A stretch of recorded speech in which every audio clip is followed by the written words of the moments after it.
welcome to the You Soulful Genius podcast.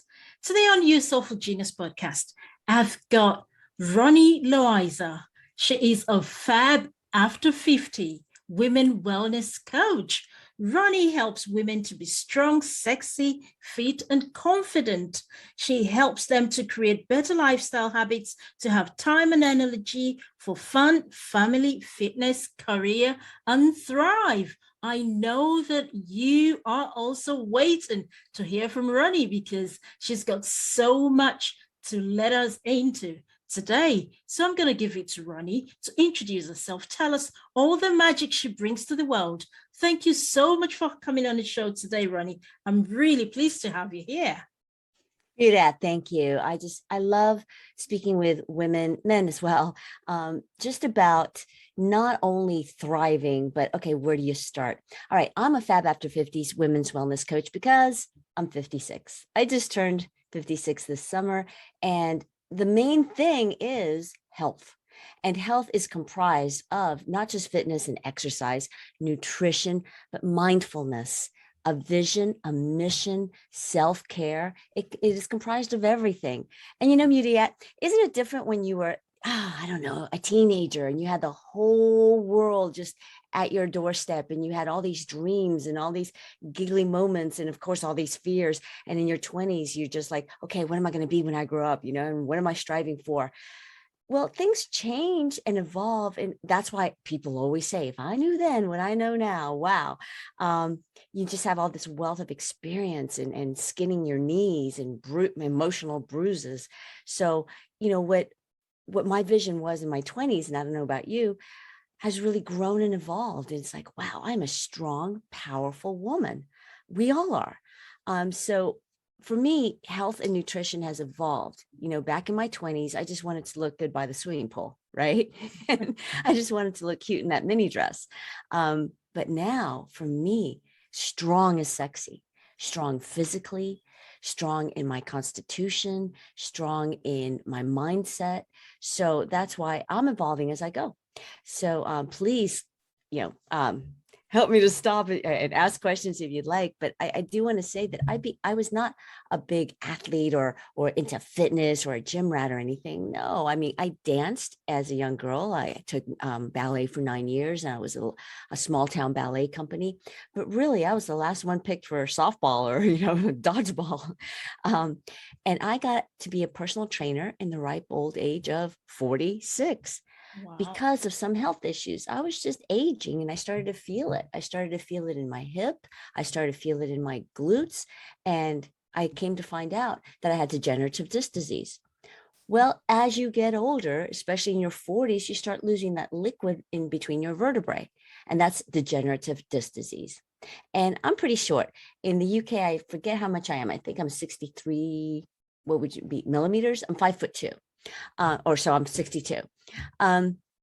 So I'm a little shorter and my spine was a little shorter, but it really affected my body and I was hurting. And after, 5 chiropractors, acupuncture, decompression, one doctor just wanted to write me pain meds. I finally found someone like a year later who said, it sounds like you just need to change your lifestyle and know how to work out. I'm like, I know how to work out. I jog, I do aerobics, So he put me with a corrective exercise specialist, personal trainer. Within 2 weeks, I didn't hurt anymore. And I swear, Mudiat, before I felt like I needed a crane to get me out of bed. My back hurt and I was sleeping with a pillow under my legs. I just learned how to do proper weight training. So I was so into it. I worked with her for a year and I would always ask her questions and talk about physical fitness and health. And she said, you need to become a personal trainer. You need to be a personal trainer because in your 40s, women are going to relate to you.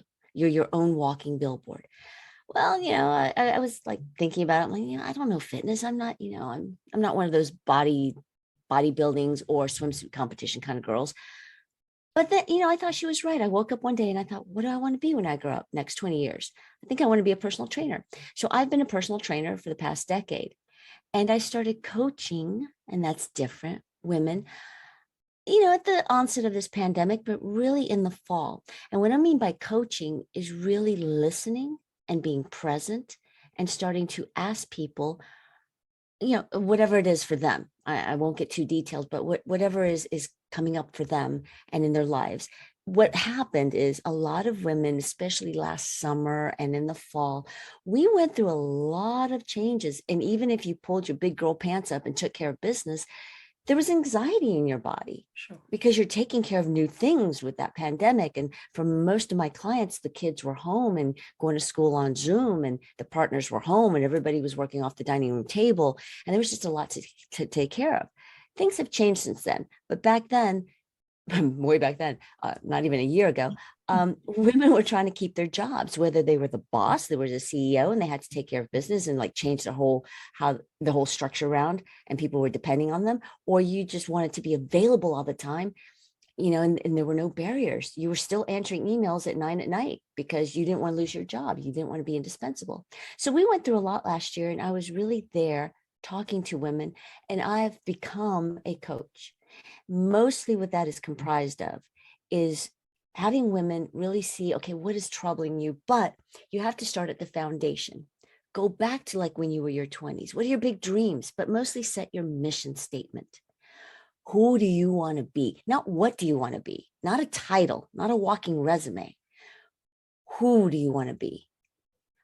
What kind of woman? It's like a company, Nike, Microsoft, whatever, sets a mission statement when they start their company, and everything comes out of that. Every goal, every project, every yearly vision, everything comes out of who do you want to be? What kind of person do you want? What are your values? What are your dreams? Okay, so when we start from there, life gets a lot easier, meaning you have more clarity. It's like, okay, what kind of person and human being and woman do I want to be? Now, family, relationships, love, sex, romance, career, all of the health. And then we get into, I have most women just want to get back into health because exercise, nutrition, all that falls by the wayside at the end of the day. It's like you're tired and you're not thinking. You're looking in the refrigerator thinking, what do I want to eat while you're eating some chips? Or you want to work out, but all of a sudden 5 days have gone by, and that's always the first thing dropped off a busy schedule. So we got to get you in the right mindset that it's a lifestyle. We weren't born wanting to work out. We weren't born craving certain things. We were conditioned. Whatever your family fed you, those are the cravings that you developed. And our cravings change as we get older. And also our habits. You are nothing but a walking blob of habits. Definitely. What you do every day is who you are. That's your identity. That's it. But I'll let you cut in here because boy, did I ramble. But that's how I have evolved into a Fab After 50s women's wellness coach, because I am 56. And before then I was like, well, what do I call myself? I guess a fitness and lifestyle, because it all is part of your lifestyle, how you live your life daily. From the moment you wake up in the morning, what's the first thing you do? And you go to bed at night thinking, wow, I've had a good day. My goodness, I can see that. I can see the energy. I can see the beauty, the sparkle.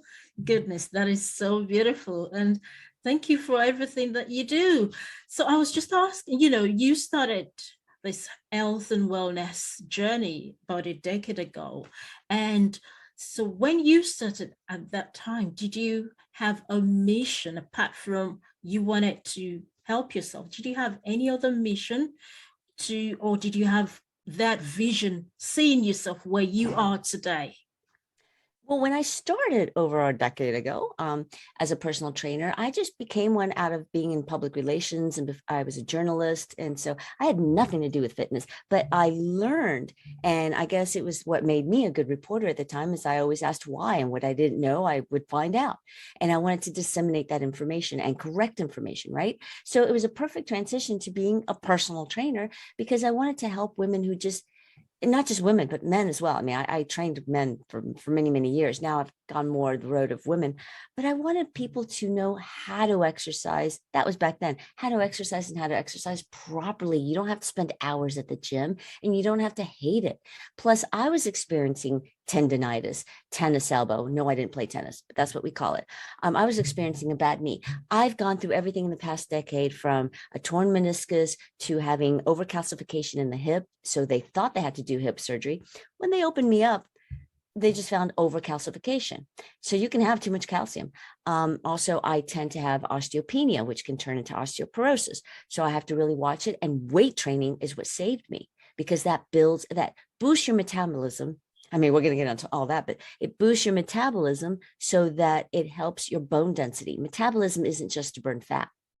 It also helps your cardiovascular system. And most importantly, metabolism is just a synonym for hormones. And listen up, if you're in your 20s and 30s, you should work on your metabolism now. Now is the time. Your baby making ages. You set yourself on the right course, you will go through menopause much better. So I got into fitness. My mission then was just being a really good trainer, especially for busy people who just, oh, I don't want to walk into that gym, to get them into the habit of doing it and doing it properly. Then I became certified as a senior fitness specialist because I thought, well, as I get older, that was more a business sense of me. That as I get older in my 60s, I want to be my own walking billboard. If people see me in shape and in good health, they'll believe me and they'll relate to me more, and I relate to them. So I became a senior fitness specialist in my 40s. And then I also, as you go along in your profession, you have to keep recertifying. So you have continuing education courses. So I was certified in MMA, mixed martial arts, how to train people who do martial arts, not for me to do martial arts, but how to train people. I was certified in women's fitness. I got a nutrition certification, TRX, all that sort of thing. The latest thing that I was certified in, because I had to recertify, was corrective exercise. So as I go along in this journey, I go along with what's happening in my life and what interests me and what I want to know more about. I even got certified in postnatal because I kept getting, like, once a year, someone who would either wanted to become pregnant or get pregnant or was pregnant. So I did all this research. I thought, if I'm doing all this homework, I may as well get certified for it. So I studied, took a course, passed, and I'm still studying with that. I have found me that women, although billions of women around the face of the earth have had babies forever, every woman I have ever helped is different. Oh my God, every pregnancy has been so unique and an eye-opener. Every woman's different and has a different experience with it. But and we go back to hormones and your family history and your medical history. Every woman is so different. So back then, my mission was just getting people to that didn't feel like they were athletes, or didn't feel like they knew what to do at the gym, or didn't feel like going, get in better health. Whether it's your cholesterol, whether it's your blood pressure, whether it's too much body fat. Everybody always goes in to lose weight, but then they find, that affects everything else in their life. Now my mission is to help women understand, get the right information, the facts about medicine and health, from metabolism to hormones to all of that, and weight loss, nutrition, but also for support, for community, and for mindset. I know that mindset has become like the word this past year, but it's true. You need to really discover yourself and look into yourself and explore what it is you want. You're not going to die and think, oh, I lost 25 pounds and have that on your tombstone, or I lost 5 pounds. How do you want to live the rest of your life? How do you want to feel, and how do you want to thrive? How do you want to feel, not just physically, but spiritually? And what I mean by spiritually is your attitude, your character, your personality, your vibe. And how do you want to be around other people? As you know, people don't remember you for how you looked. I mean, some people do, but they don't remember you for your weight. They remember you for the memories and how they felt around you. So what kind of vibe do you want to put out? Who do you want to be, and how do you want to be?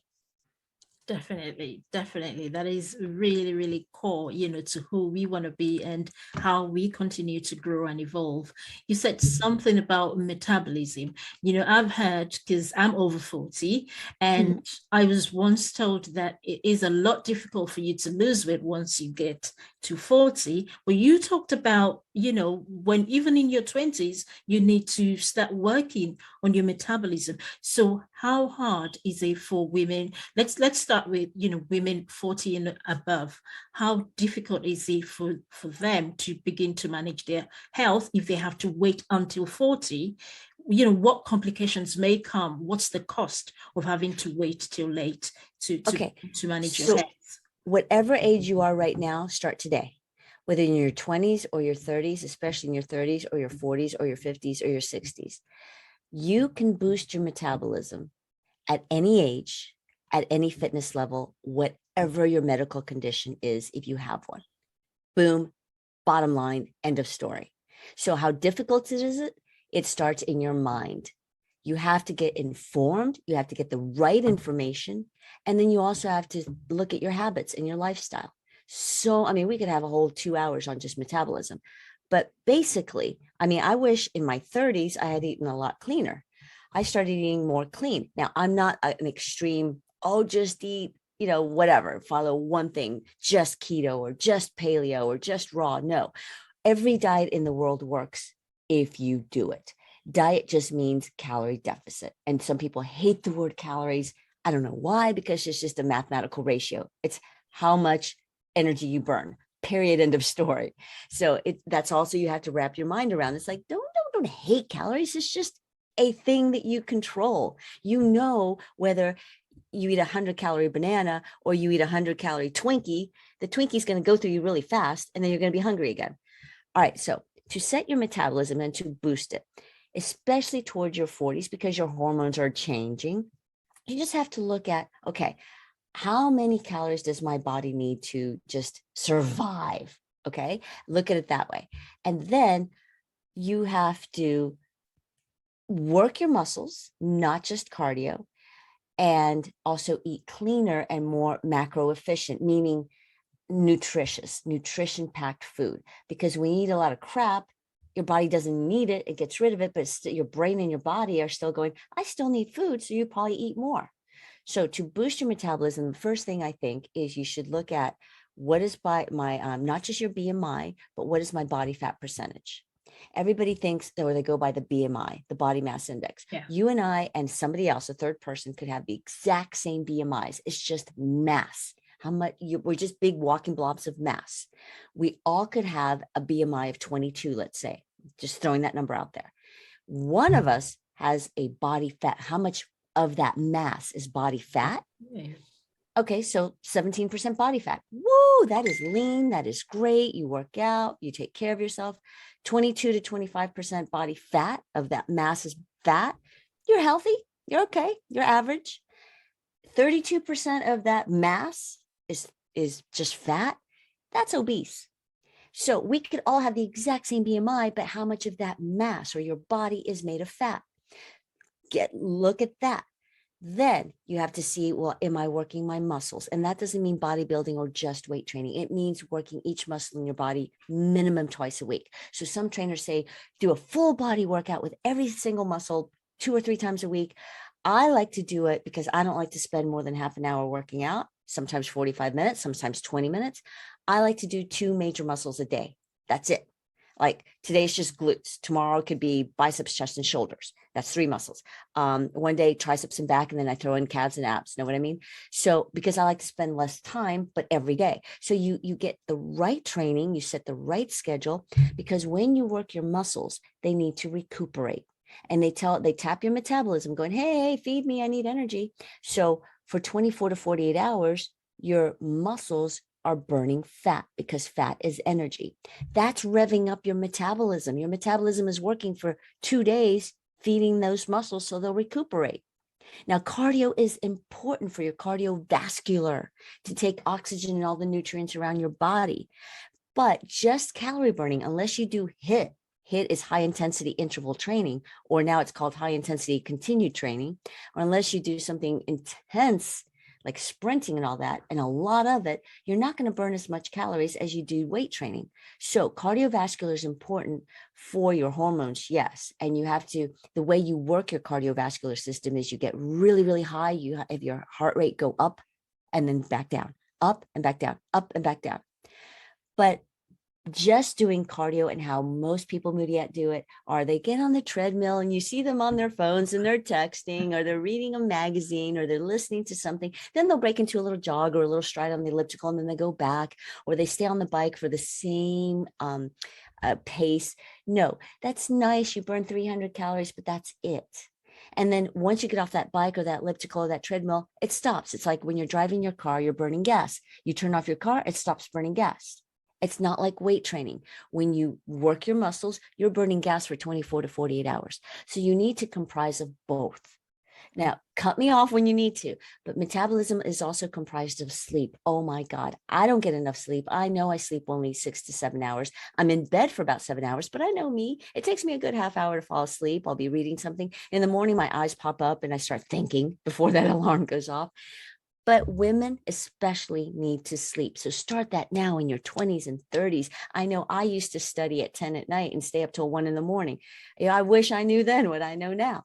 But you can always restart. Because when you're sleeping, that's when your body takes care of business in there. It cleans it out. It restores everything from your brain to your hormones. And you have two main hormones. Leptin, just think la, la, la, lullaby. You produce a lot of leptin when you are sleeping. Ghrelin is the hormone that tells you, I'm hungry, feed me. So ghrelin, just think of the gremlins, and leptin, think of lullaby.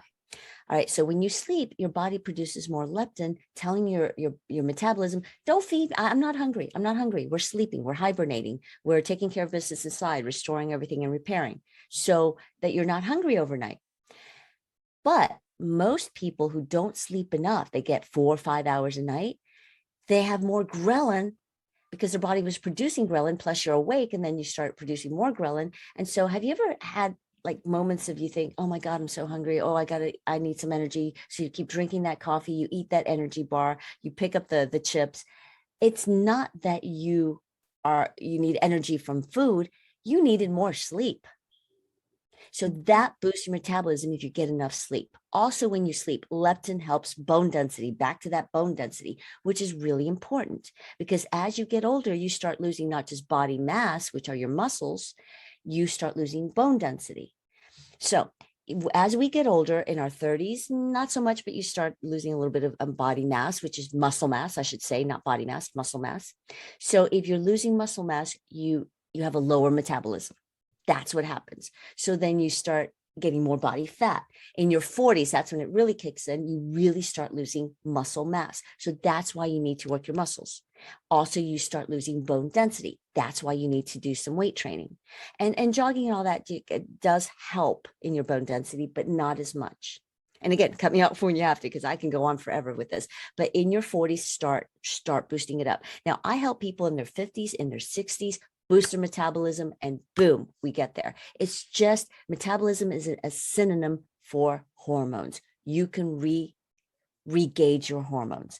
Now, you should also go to your doctors, plural, different kinds of practitioners to get a hormone test and see where your hormones are and where your hormone levels are. Because some people say, oh, I must have a bad thyroid. You don't know that. You might be hypothyroid. You might be hyperthyroid. You might not have any of that. A lot of people think, well, I have a slow metabolism. I'm getting older. What are you going to do? Do something about it. You can. Don't blame it on that. You can boost your metabolism. Wow, that is so epic. Thank you so much. I hear you say, do your weight loss, work on your weight training. Yeah. Weight training. So, and you talked about cardio, and you talked about, because I hate training, because I know I do a lot of heat training. I try to do those. So why do you hate it, hun? Why do you hate it? What about it do you think you hate? No, I do a lot of heat training. HIIT. I'm so sorry. Yes. Heat training, yes. So what's the difference between doing heat training? Because I know it's like quick, very, very active. What's the difference between that and doing weight training? Well, you're not working your muscles the same way. HIIT is just a fast twitch. Your muscle goes bang, bang, bang, bang, bang, bang. It's like a rubber band, right? That's one way of using your muscle, but it's not adding force or resistance. It's great because it's high intensity. Therefore, you're really getting your heart rate up and your blood's going. That's heart rate. You're using your muscles to raise your heart rate. Okay. So unless you're using like CrossFit, I gotten a lot of clients out of CrossFit because instructors are not watching them. So that's a bad CrossFit class. CrossFit is great, but if you don't have the right instructor who's really watching you, you can get injured. So unless you're doing weights with that HIIT training, then you're not going to work your muscle in the same way. That's called fast twitch. Just think of a rubber band. You're going boing, you're stretching it really fast and it contracts, which is great. But that's one way. Look at a marathoner. They do endurance training. A marathoner, cross country, kayaking, all that. They're doing endurance with their bodies. Look at their bodies. They're lean. They're not big and bulky. And they don't want to be because they don't want that big bulky muscle that weighs a lot more. So they're doing endurance, which means how long of a time will your muscle work that way? You know what I mean? Mhm. Fast twitch is like a pole vaulter or a sprinter. It's like boom, fast, and then stop. So that's a different way of using your muscle.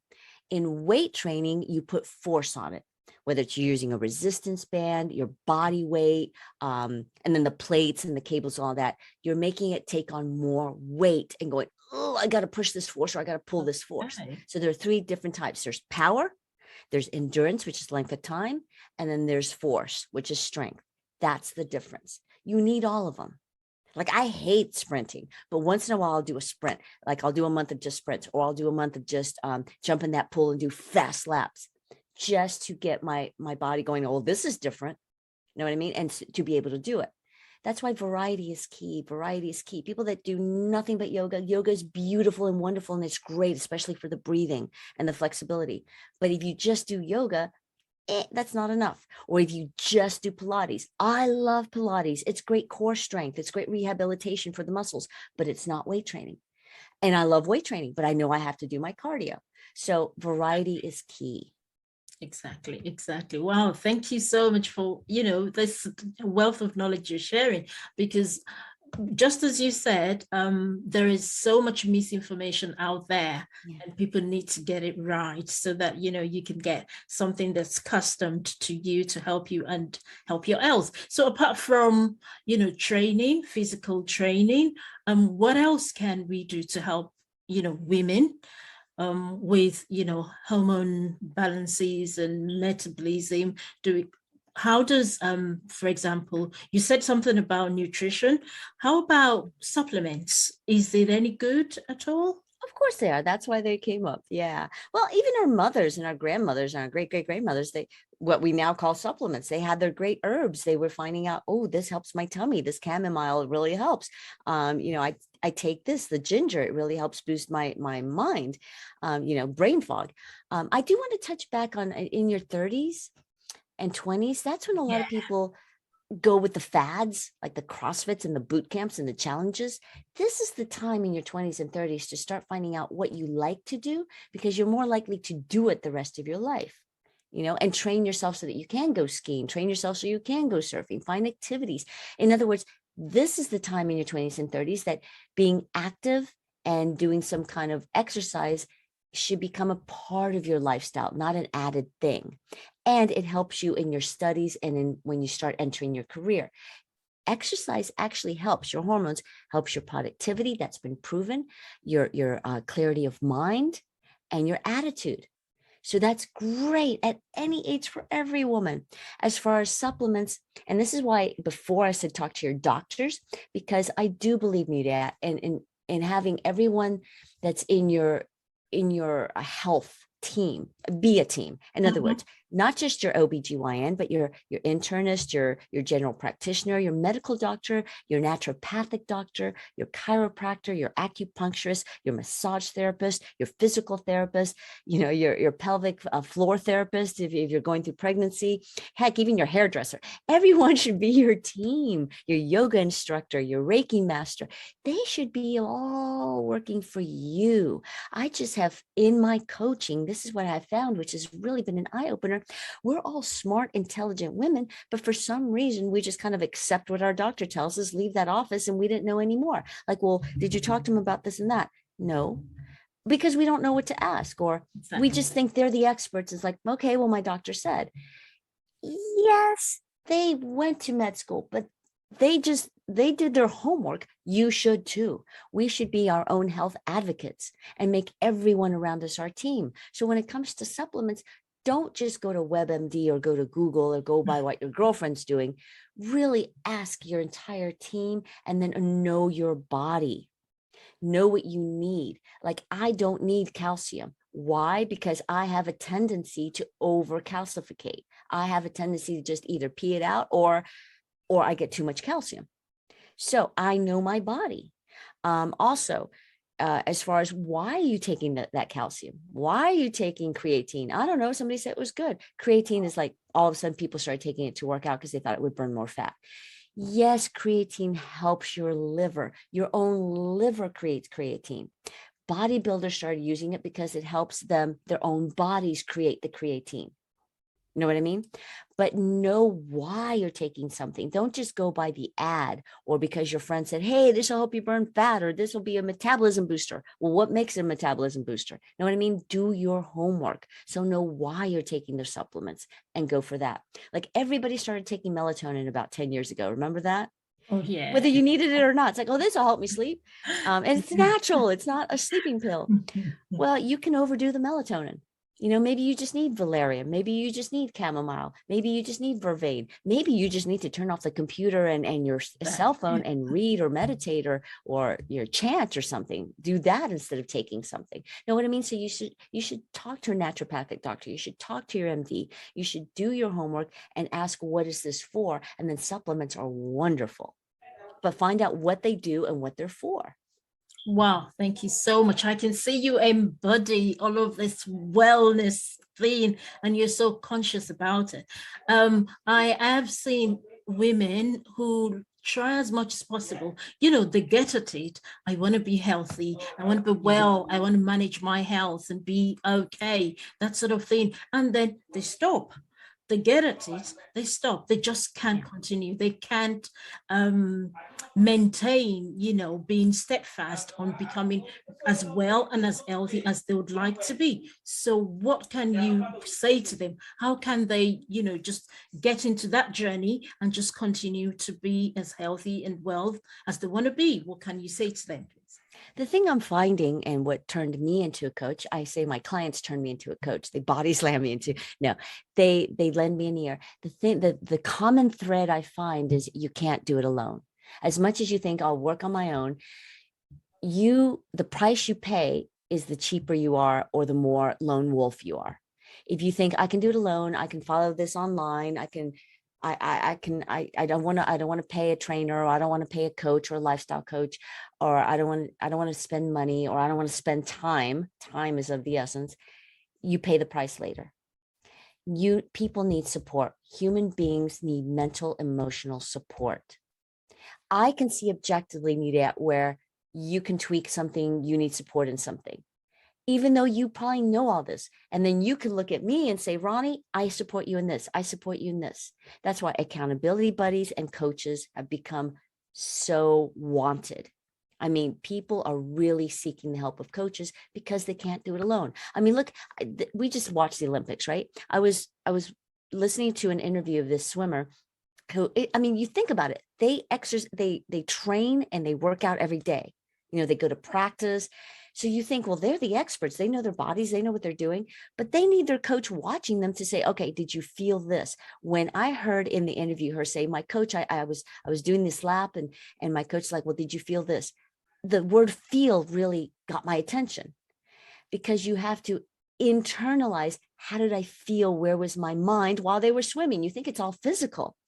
And they tweak something and bam, it helped her speed, which was amazing to me. It's like a coach sees what you don't see, even though you might be good at something. And a coach tells you, okay, how did you do this? How do you do that? How do you feel about this? So to answer your question, you really do need help. So start looking at what kind of help. If it's not a coach, maybe group coaching, maybe a support group, an accountability buddy, journaling, somebody to keep you accountable and not to call you out, but to help you express what it is that you want in your thinking, and also to help you make certain lifestyle habits. Again, habits are a culmination of little things. What most people do, from what I'm hearing from you, is they try, okay, I'm going on this Optavia diet. Now I'm going to be sued by them. Or I'm going on this, whatever, Jenny Craig diet. Bam, bam, bam. It helps you for a while. Then you're off the diet and boom, you gain it again, because it was just a temporary thing. It was just a plan. Really, what you are is a whole life full of habits. So how about building good habits, creating them? And the only way that you build a habit is doing it, doing it, doing it, doing it, doing it, doing it, and you keep on. Exactly. That's it. Bottom line.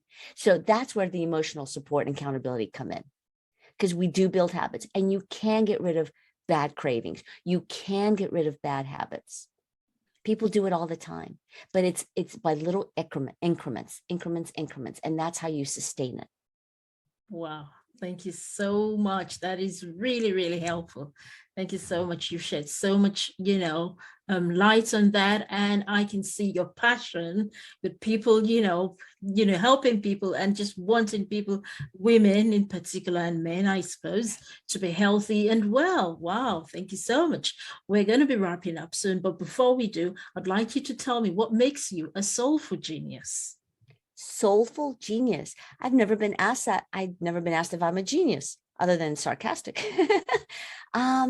I guess genius is, and tell me if I'm wrong, but genius to me is somebody like, boom, something sparks in their head and they go for it. Like Thomas Edison. I'm going to go for this. I'm going to fail and fail. I'm going to go for this, but I'm going to keep going. Or Ben Franklin, or whoever. To me, there is a genius within every one of us. Yes. And when something sparks you, whether it's an idea or a dream or a wish, get that genie in the bottle. Be a genius in like, I'm going to explore that. Maybe not, oh, I'm going to pursue that and every wish and dream that sparks up in you right away, but I'm going to explore that. So what makes me a soulful genius is I get help in, from my girlfriends and from my mastermind group. I get help in exploring myself and calling me out. And then I'm not afraid to pursue what I think this is viable. I mean, who knew in my 40s I would become a personal trainer? Who knew in my 50s I would become a coach? Who knew all this would happen, And so what makes me a soulful genius is that I'm persistent, that I'm okay going past that fear, even though I admit I'm fearful. Oh my God, this is new. And I am tenacious. If nothing else, I'm persistent and tenacious. So you don't have to be wonderful at something right away. What makes me a soulful genius is that within my soul, it's like, okay, if it's not doable, I'll find out. But on the way of discovering what's doable and not doable for me, I find out what I am good at, and things come out of that. Well done. Thank you so much. And just to let you know, for putting yourself out there, shining your light, paving the way for other people to shine their light, you are a soulful genius. And I am so honored to have you on this show. Thank you so much for coming on this show. And this is where we're going to be ending this episode of the You Soulful Genius. And until I see you again, you keep being the best of who you are. Thank you, everyone, for listening.